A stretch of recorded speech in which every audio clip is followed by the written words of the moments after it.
Hello, good people of YouTube. Mountbatten here. Today I'm bringing you a game I had with the Tier 10 Soviet battleship Kremlin on the Haven map. Now, this is a standard battle game. I'm not a huge fan of standard battles because normally you just get a lot of camping and sniping, and that isn't the most thrilling gameplay for me. But this one's a bit different. There's a bit of that, but you guys will see how the battle progresses.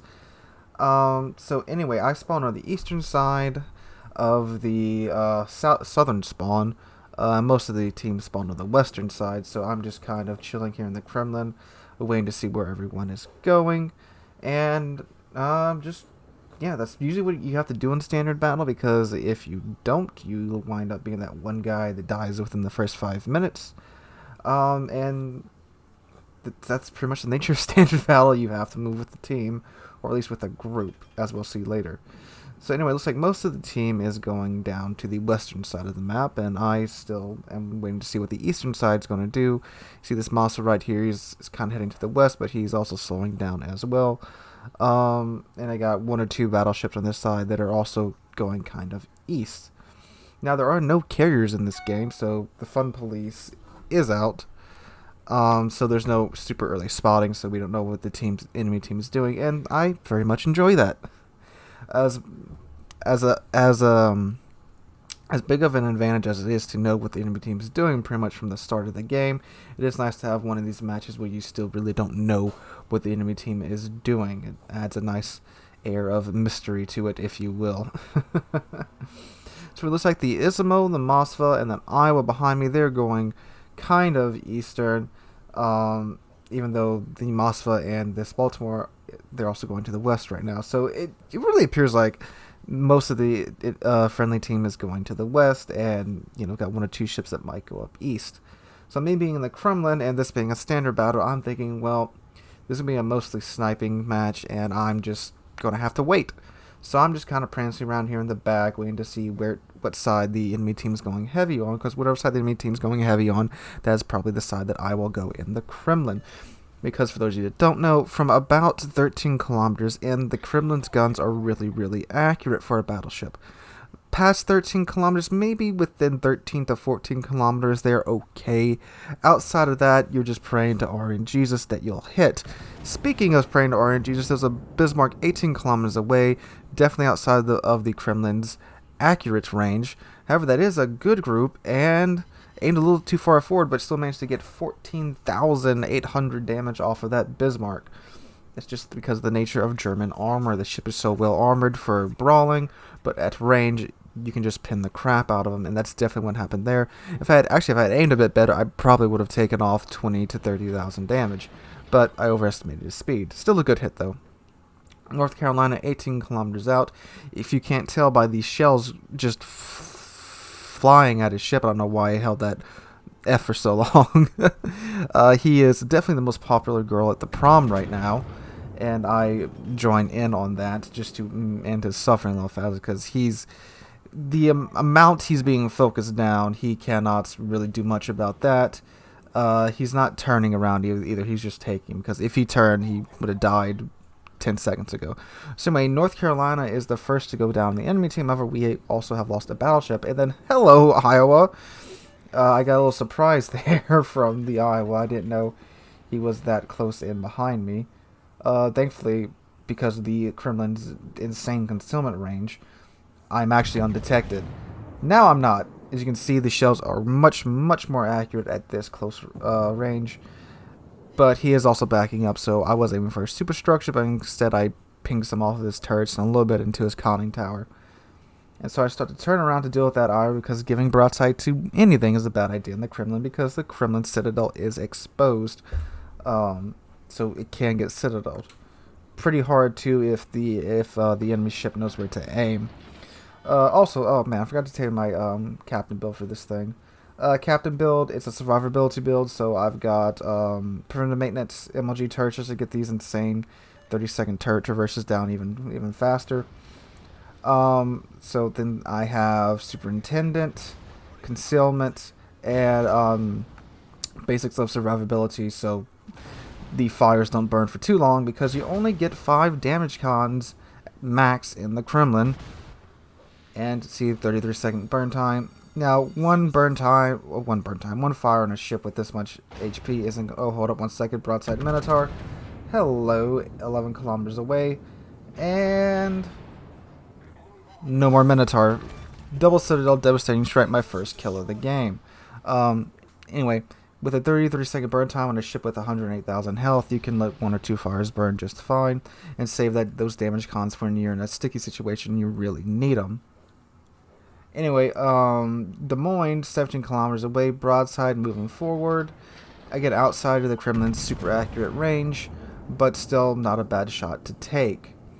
And let's see what happens here. Again, you can see the dispersion's kind of all over the place because he's far out, and I get a couple of overpins.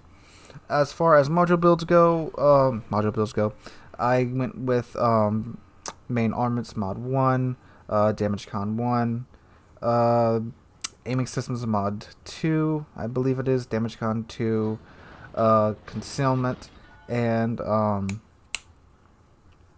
believe main battery mod 3. I can't remember exactly. I'll correct it in editing if I misspoke. Anyway, so that enemy Iowa actually just citadeled the crap out of our Izumo with his number 3 turret. All 3 shells from his number 3 turret were citadel hits on that Izumo, as he'll brag about in chat in a second. So now that leaves me, the Moskva, and our friendly Iowa. There he is in chat. Going up the eastern flank. And I'm thinking, well, looks like the most of their team went west. If us three ships, if we can push up east, 1, we can get a crossfire on them, and 2, we could cap their base. Seems like a pretty easy strategy to win. Doesn't seem like there's too much resistance up here, up on the eastern flank. Ooh, had to sneeze. And there you see me asking them in chat, do we want to go on a super flank and get them? And there is actually an enemy Des Moines right there, moving in to intercept us. However, I do not think he knows that I am here, because he's presenting me with a pretty good shot.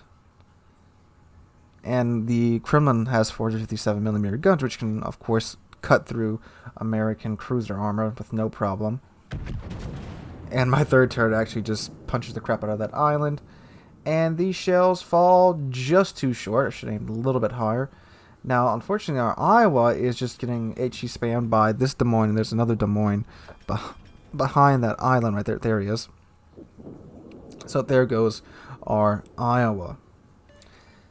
Now, this Des Moines actually doesn't pay attention to me at all. He turns his attention to the Moskva, which the Moskva can tank a fair few shells, but with the Des Moines fire rates, they can only do that for so long. The Des Moines will eventually burn the Moskva down. Now, fortunately, this Des Moines, again, it doesn't really matter how he angles. If I just can get my shots to connect, I'll delete him pretty hard. But he actually turns and gives a broadside to me right here. And again, I'm not sure if he wasn't paying attention or didn't know I was here. And I let him have all 3 turrets. And there we go. Citadel, -1 Des Moines to the enemy team. 2nd kill of the game. Now there's a Utiloi, the enemy team's last destroyer. Pops up 10 kilometers away from me.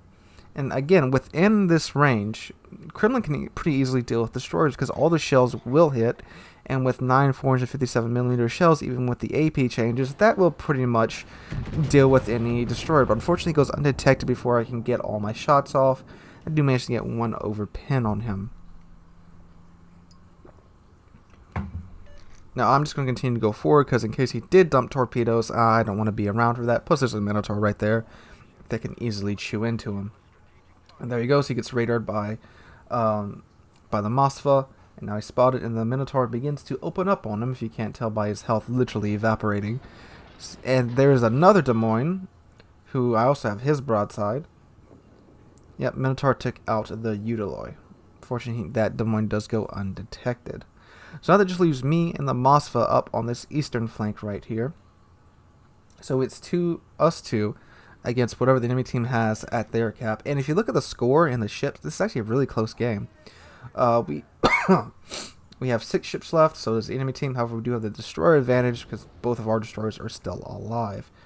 Hello, another Des Moines and a Donskoy.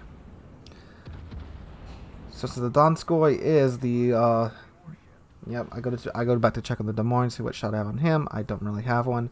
And the Donskoy, he's in the open, slightly angled, but again with the Kremlin's caliber of guns, as long as I hit something kind of meaty, it should pin him just fine.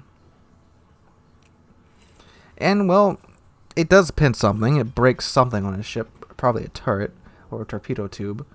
But I did also just get an overpin on him right there. And now I'm just waiting because the Montana's outside of my range. So is the Bismarck. Kremlin only has a 20-kilometer range. And the Bismarck did just slip into it. I'm not taking that shot because the likelihood of some shells hitting at that range is very, very slim. Now the Donskoy, as you can see, he's only 13 kilometers away from me. That is within the Kremlin's golden range. So I'm waiting for him to pop up. And again, it is just me and the Mossad on this flank. We've got our other 4 ships are back at the base holding them off. They're doing a great job of that. And there's the Donskoy, 12 kilometers away. And I was trying to just guesstimate how fast he was going to take off. And man, look at that dispersion RNG. Just really screwed me over right there. That shot really should have been much more tight at this range, but for whatever reason RNG just said no. If it was more tight, I probably would have just decimated his health, if not outright deleted him. Now unfortunately we did just lose a Harugumo, so now we are down a ship to their 6 ships. We only have 5 ships. And Donskoy got away. And I was contemplating taking a shot on that Bismarck, but I'm like, nah, I wanna stay concealed. So that Donskoy can't get any HE spam off on me. You see their Musashi's almost dead, but our team's having trouble trying to finish him off completely because I am the only battleship left on our team and I'm outside of range from that Musashi. And it's like Musashi is doing a pretty good job of hiding behind an island, waiting for his repair to come off cooldown. So now I'm sneaking up right here. Well, not really sneaking anymore. Hello, Donskoy, 11 kilometers away from me, sitting pretty much broadside onto me. I don't know why so many cruisers have been doing that in this game. And ooh, turns just enough to where I don't get a full flat broadside on him. And also looks like most of my shells just overpinned him. I got one good pin on him though. So I slam it into reverse and then back to full, just playing with the throttle. He'll withdraw some of their shots. And now I'm just waiting for my guns to reload, and this should kill them, regardless if I get pins or overpins. Sure enough, there he is. Goodbye, Donskoy, and that is kill number 3 for me in this game. So now I have a dilemma. I can either try to get rid of the Montana, who's at further out and would be more difficult for my shells to hit, or I could deal with the Bismarck, who's closer. I choose to deal with the Montana since he is giving me broadside, and he does pose the greatest threat to the Mossad that's with me. You know, he's got 12 16-inch guns, which are rather accurate. The Bismarck only has 8 15-inch guns and probably couldn't hit that Mossad if he really, really wanted to. So I only get 2 overpins on that Montana. Now the Montana is out at... He's out about 15 kilometers right now, which isn't a terrible range for engagement with the Kremlin. But if he goes out any further, it's going to be really hard to hit him. So there you go again. He's still giving me perfect broadside.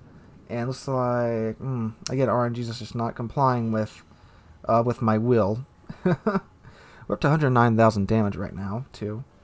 That almost finished off the Montana.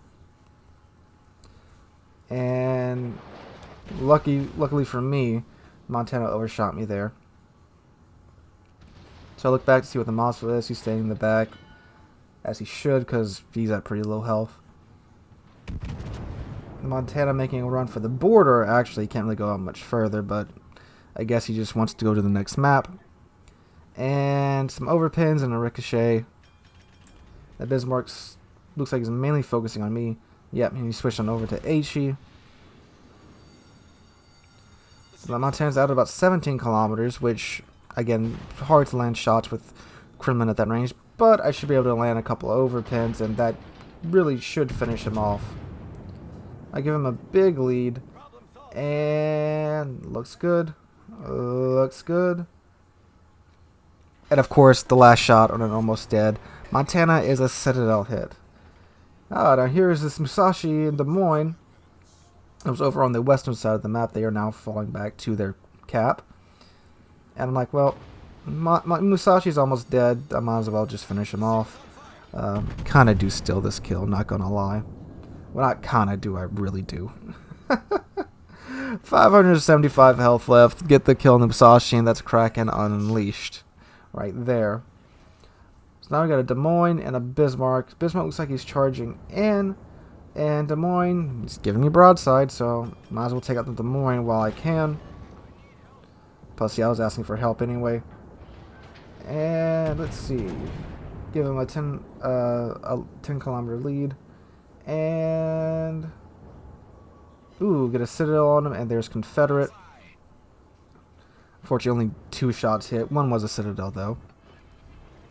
So I pop my heal, although I really could have popped damage con this late in the game. Because, I mean, I'm not going to burn through 4 damage cons in 3 minutes. So Des Moines, I thought he was going to continue going straight back like that, but no, he actually turns to give me broadside again. So I actually aimed a little bit too high for this shot. But I still do get a pin and an overpin on him. Swing the third turret around, aim lower. So he's just pretty much just traveling in a straight line at this point. And ooh, a little bit too low.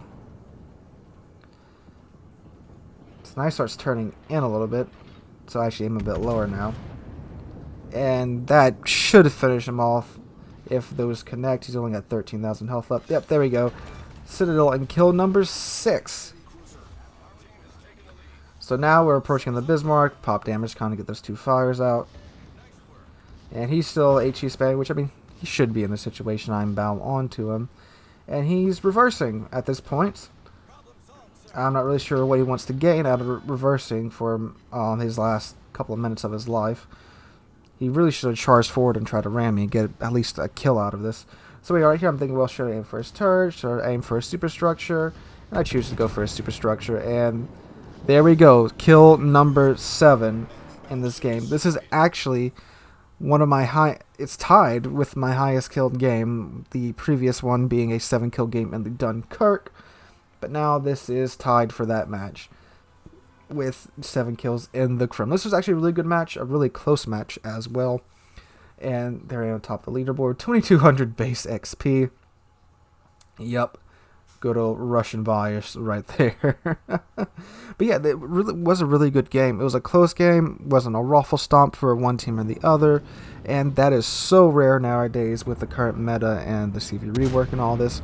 And this is just a good old-fashioned close game and a good game.